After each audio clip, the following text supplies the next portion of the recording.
Now let's start with a very important topic, that why solids expand on heating.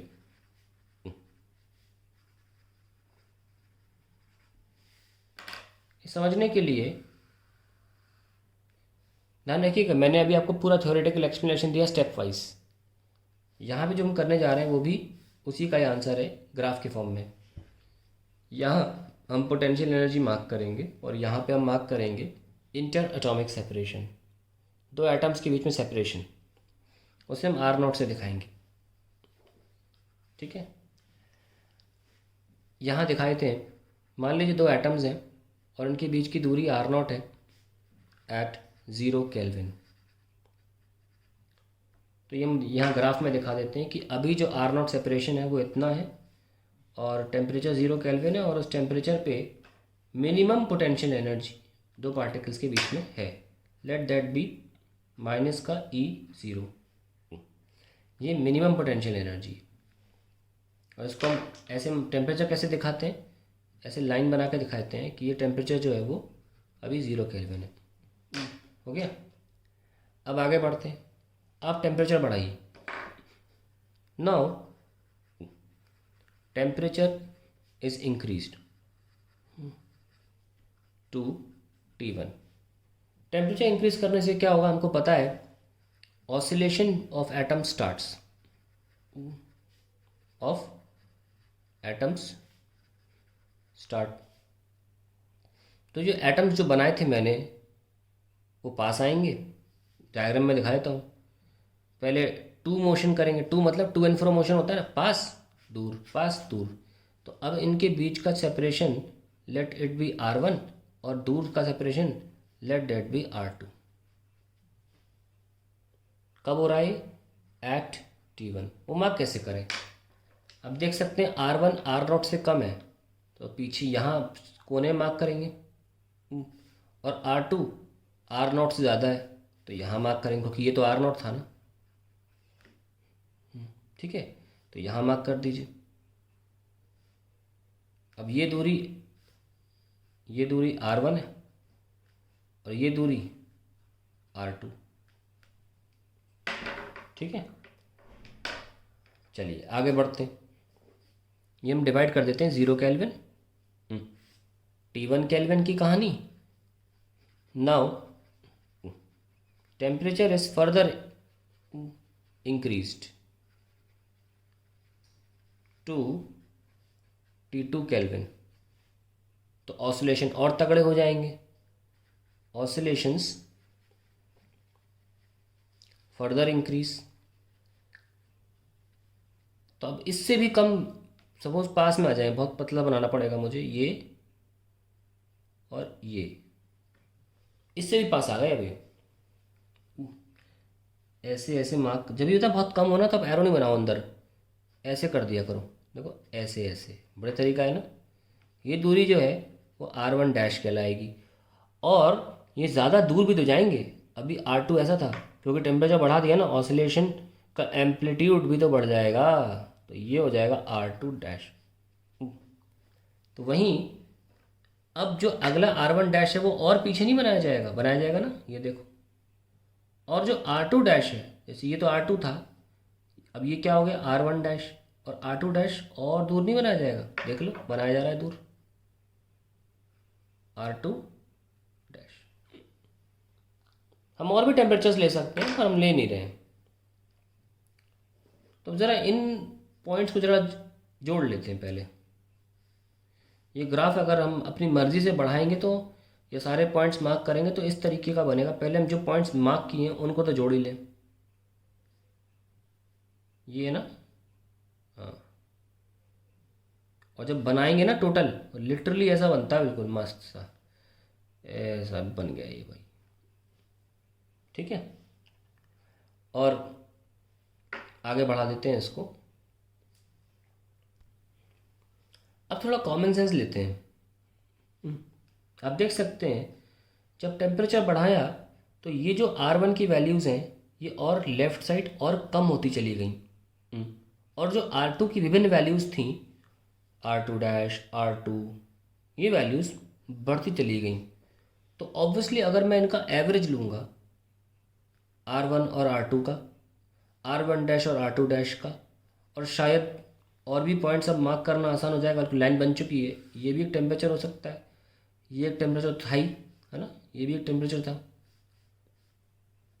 आ गया ये temperature देखिए T2, ये आपका temperature यहाँ पे है T1, ये T2 और ये T3। तो अलग अलग टेम्परेचर पर आप देख सकते हैं कि R1 वाली वैल्यूज़ कम होती चली जा रही हैं और R2 वैल्यूज़ ज़्यादा होती चली जा रही हैं। तो जब भी आप एवरेज निकालोगे, R0 टेम्परेचर 0 केल्विन पे था, ये R0 है, तो अगर मैं R01 लिख रहा हूँ तो ये हो गया average separation between the atoms at temperature T1। कैसे लिखोगे? R1 प्लस R2 अपॉन 2, ठीक है, ये R01 हो गया। फिर आपने R02 निकाला, जो भी होगा R1 dash plus R2 dash upon 2। यहाँ के बाद पहले लिखने से पता नहीं चलती है बात, दूसरा टर्म जब लिखा तो नोटिस किया कि R1 डैश की वैल्यू R1 से छोटी हो गई और R2 डैश की वैल्यू R2 से बड़ी हो गई। तो ऑब्वियसली जो नंबर आएगा ये राइट साइड नहीं आएगा। तो अगर एवरेज की बात करें तो पहले यहाँ पे R0 था, यहाँ आ जाएगा R01, यहाँ आ जाएगा R02 और यहाँ आ जाएगा R03। दैट मीन्स टेम्परेचर बढ़ाने पर average separation between the atoms increase हो रहा है, hence solids expand on heating. आप वजह समझ गए होंगे आप, क्योंकि जब वो टू एंड फ्रो मोशन कर रहे हैं ना तो पास बहुत ज़्यादा आ रहे हैं, दूर बहुत दूर जा रहे हैं। तो डोमिनेट कौन करेगा? ग्राफ का ये राइट पोर्शन की तरफ ग्राफ डोमिनेट कर रहा है। It is more towards this part than as compare to this part.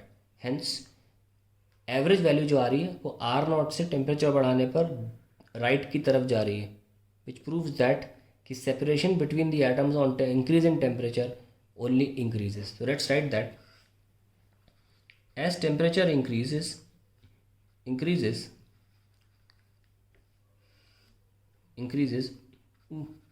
the separation between the atoms, average लिखना चाहिए था, average separation between the atoms increases. It is due to the fact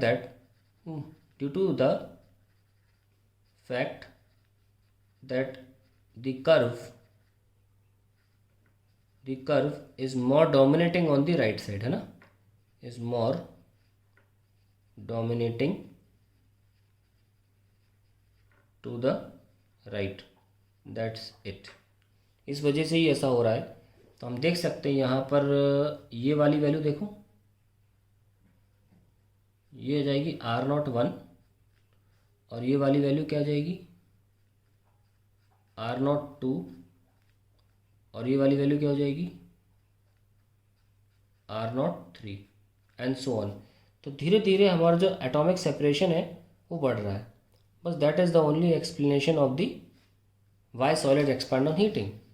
अब आपने पढ़ तो लिया, अगर आपको ग्राफ थोड़ा सा भरा हुआ लग रहा है, मैं दोबारा बना रहा हूँ इसीलिए ग्राफ को, इसमें एक्सप्लेनेशन नहीं होगा, सीधे पॉइंट्स मार्क किए जाएंगे, ठीक है। कैसा ग्राफ है? ऐसा 0 केल्विन पर T0 इक्वल टू 0 केल्विन, ठीक है। और ये जो वैल्यू है, ये देखो, ये आपका R0 है। थोड़ा बड़ा बना रहा हूँ फैला के।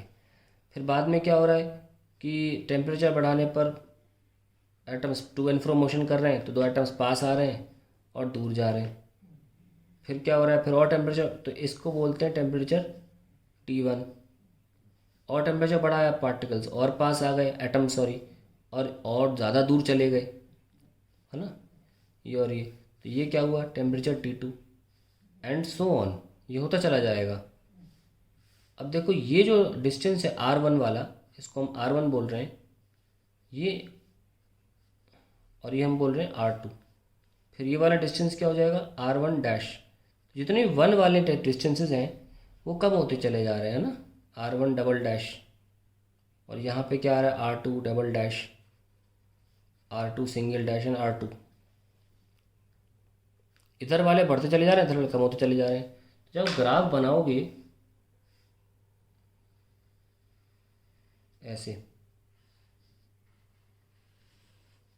और फर्दर पॉइंट्स लोगे तो ग्राफ बनेगा भी ऐसे। यस और नो? अब इनका जब एवरेज ले रहे हो तो ये इस लाइन के राइट साइड क्यों आ रहा है? क्योंकि ये वैल्यू कम हो रही है और कम हो रही है, ये वैल्यू और बढ़ रही है, तो डोमिनेट ग्राफ कहाँ कर रहा है? Right side. इसलिए पॉइंट भी तो एवरेज जो होगा वो राइट साइड ही आएगा।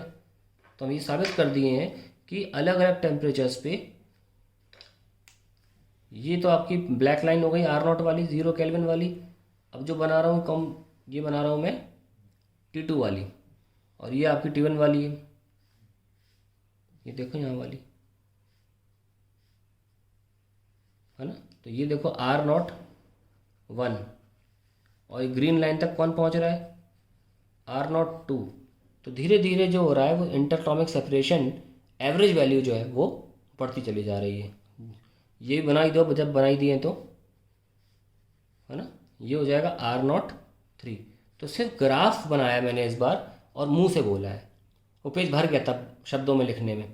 तो ये क्लियर है। इसमें आप सब कुछ देख सकते हैं कि ग्राफ क्योंकि राइट साइड डोमिनेटिंग है, या ये भी कह सकते हैं कोई ग्राफ एसिमेट्रिक है, यानी कि सिमेट्री नहीं है ग्राफ में कि किसके अबाउट एसिमेट्रिक है? इस R0 के अबाउट R0 एट 0 केल्विन। Hence substance expand on heating, क्योंकि उनकी एवरेज सेपरेशन जो है वो बढ़ती चली जा रही है।